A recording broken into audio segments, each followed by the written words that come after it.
Hey guys, my name is Shahira and welcome back to my YouTube channel. For today's video, I thought I would do something a little bit different compared to the previous videos that I've done so far on this channel, and that is to give you my 10 tips or things to consider if you're thinking about moving abroad.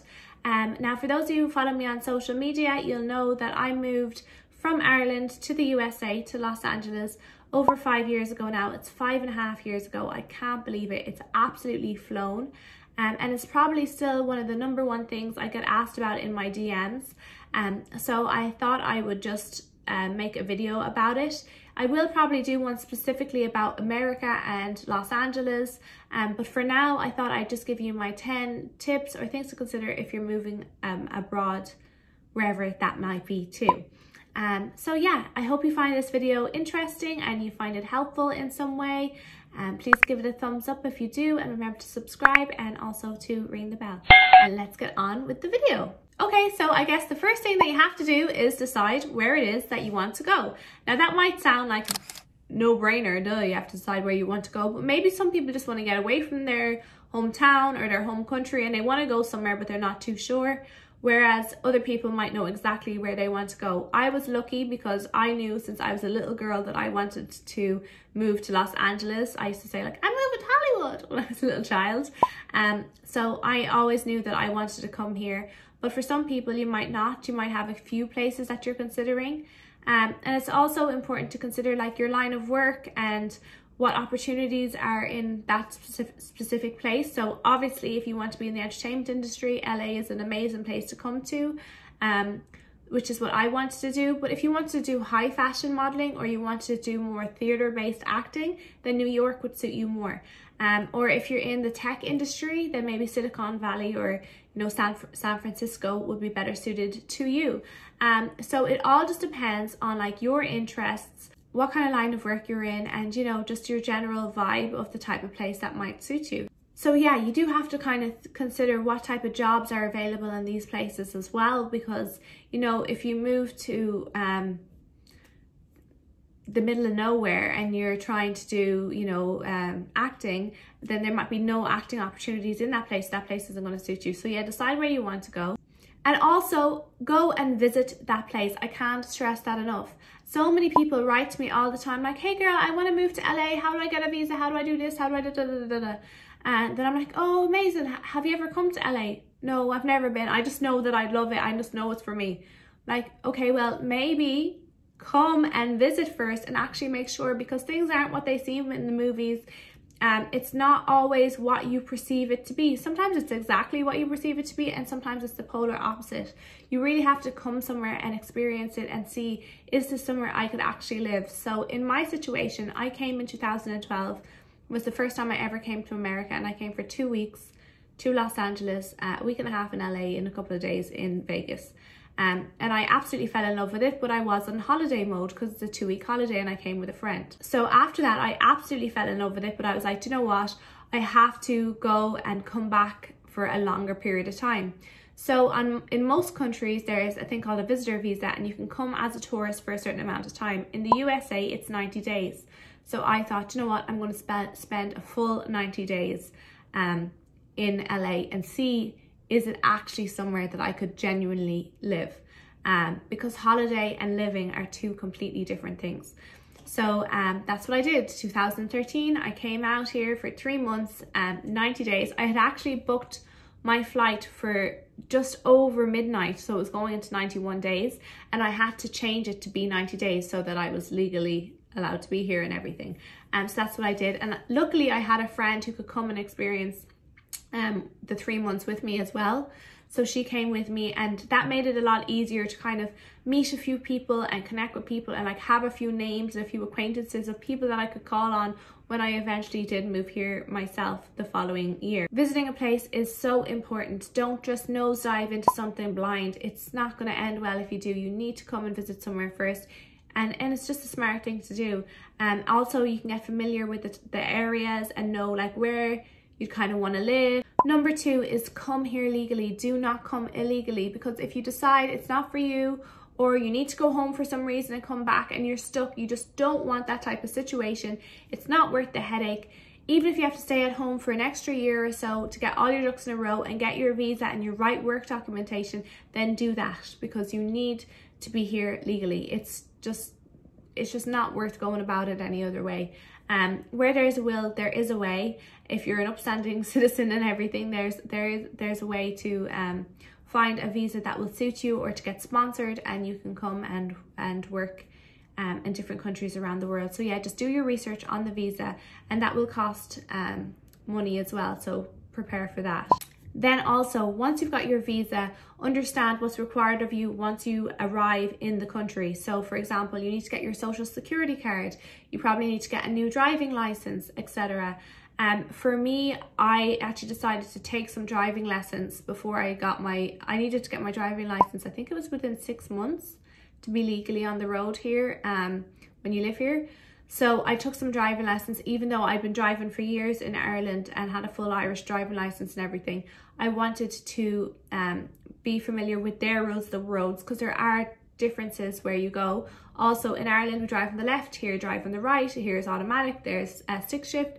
So it's just little things that you need to adjust to. So I actually went and did some driving tests, and I would highly recommend doing that as well. So just know what's required of you in terms of getting ID, getting a driving license, getting your social security card, all these things that you have to do once you land in the country, and how long you have in order to do that, to make sure that your visa is still legal. So the next thing is to do your research to find out how much it really costs to live in the place that you want to live in. How much is rent,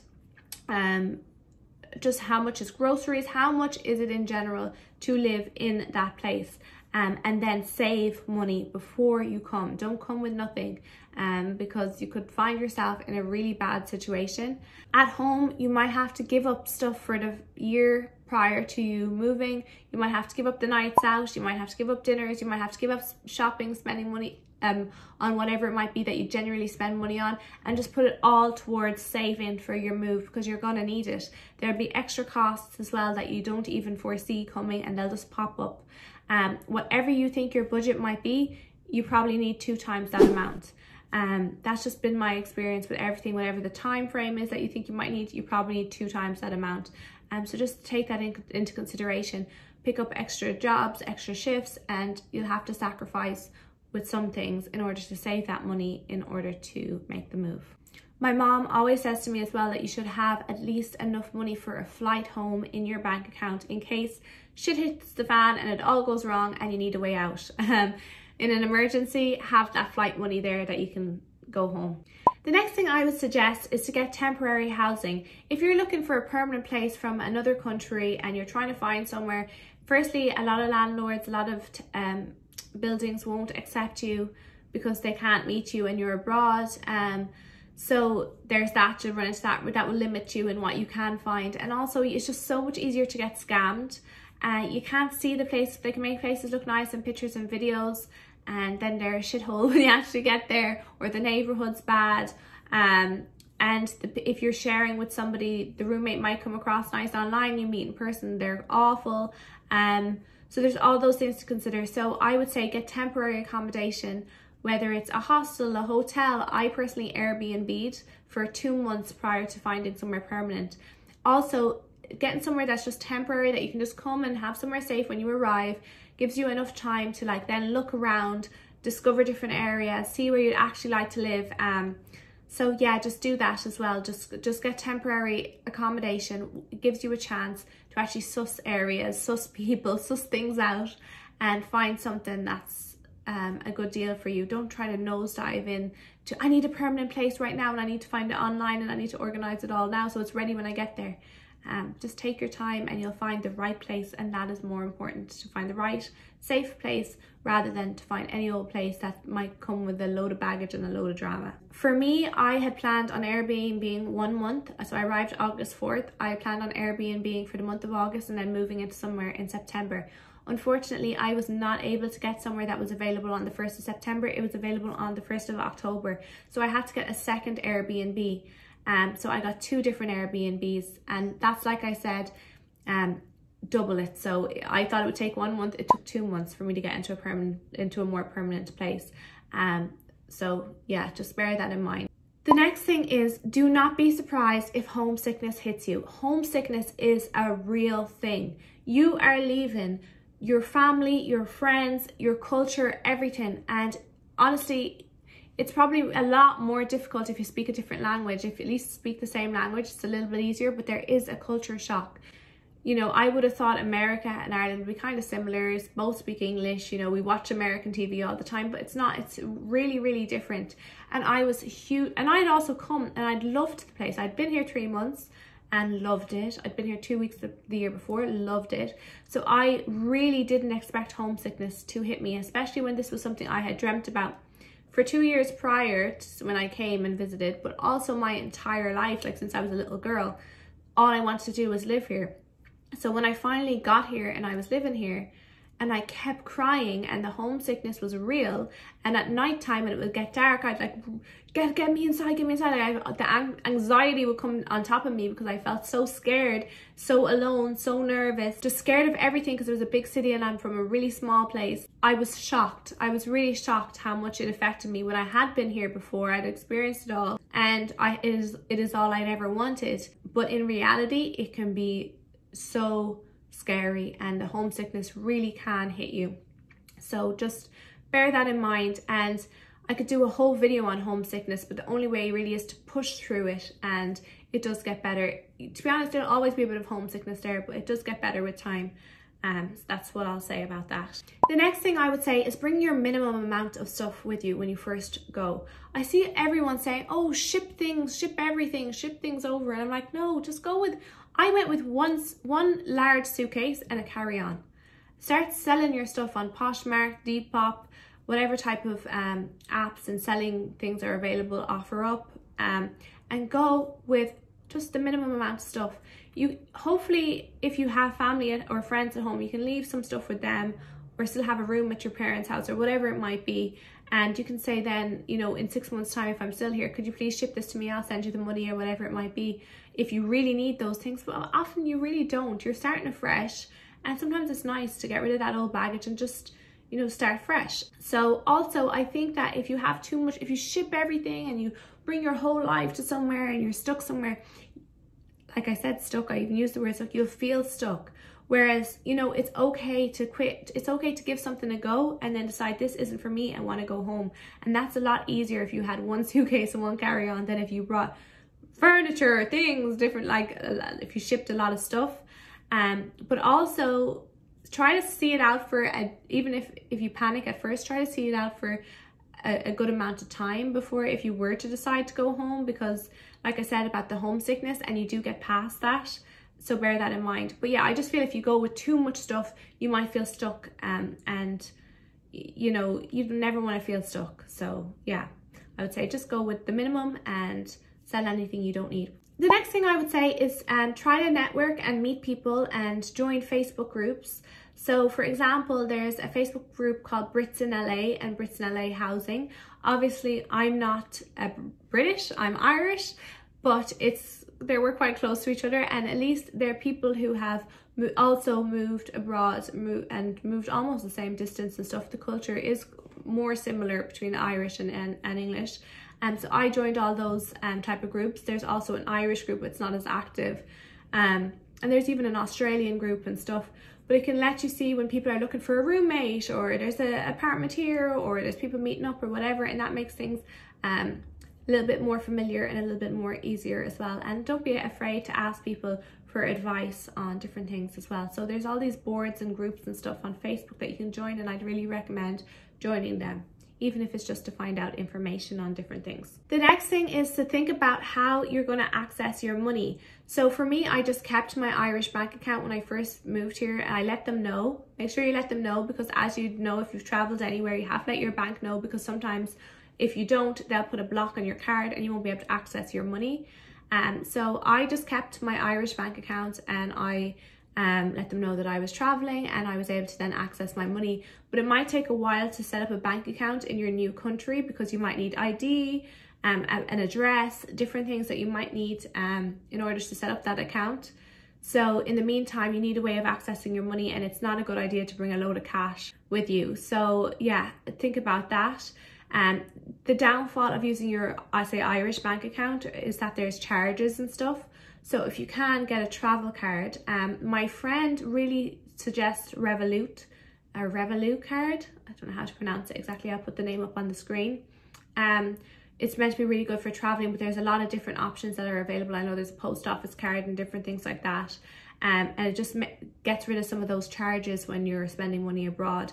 So try to think about that. How are you going to access your money when you're abroad in a way that's not costing you an arm and a leg? Also think about your phone network. Same thing with your phone network. You need to be able to make phone calls and text messages and stuff when you arrive, and until you're able to set up an American or a different phone number in whatever country that you're in. The next thing that I think is super important and might be obvious is use services such as Viber and WhatsApp to connect with your family and friends back home. Make sure they download it. So for me, I use Viber, and I speak with my mom like 10 times a day. Like even if I'm going to the grocery store, I'm speaking to my mom. So it just makes things feel closer. We're so lucky these days with these type of services, and also FaceTime, Instagram, you know, Facebook, all these things make us feel more connected. I can't imagine what it must have been like to move abroad back in the day and like have to communicate by letter or like just the odd phone call once a month or something. I don't think I could do that. Actually, I know I couldn't. But these days with social media and with apps like WhatsApp, Viber, etc., we're so much more connected with each other for free, instantly and quickly.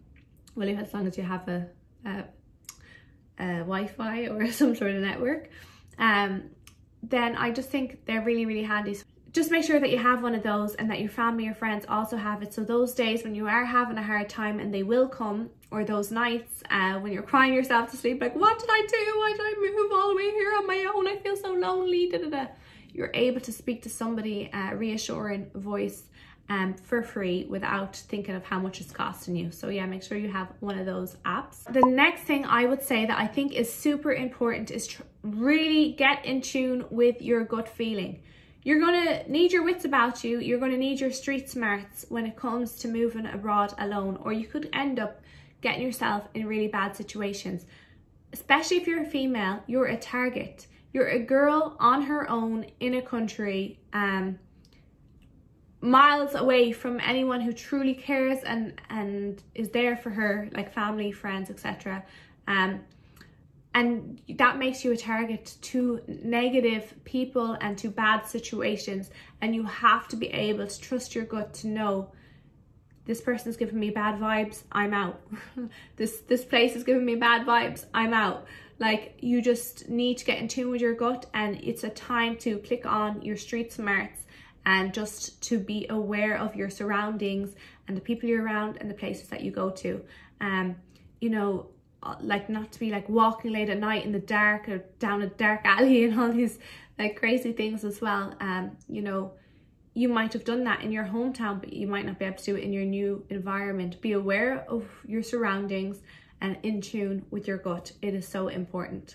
Now, the last thing I would say that is, don't wait for somebody else to be able to move with you, and don't force somebody to come with you because it might not be their journey. Of course, if we had someone to travel with, if you have a boyfriend, a friend, whatever it might be, it makes things so much easier. When I came for 3 months with a friend to LA, it made things a lot easier than when I tried to move here on my own. It's way less scary. There's not even a comparison. But if it's a case that nobody wants to go, don't let somebody else hold you back. Like, don't be like, oh, I can't go because I don't want to go on my own. You know, even though it's something I know my soul's calling me to be in this place, but like, you know, nobody will go with me or whatever it might be. At the end of the day, we all have to live our lives for ourselves, and it might sound selfish, it might be sad, and it might be many things, but we're all put on this earth as an individual, and we have to do what's right for us.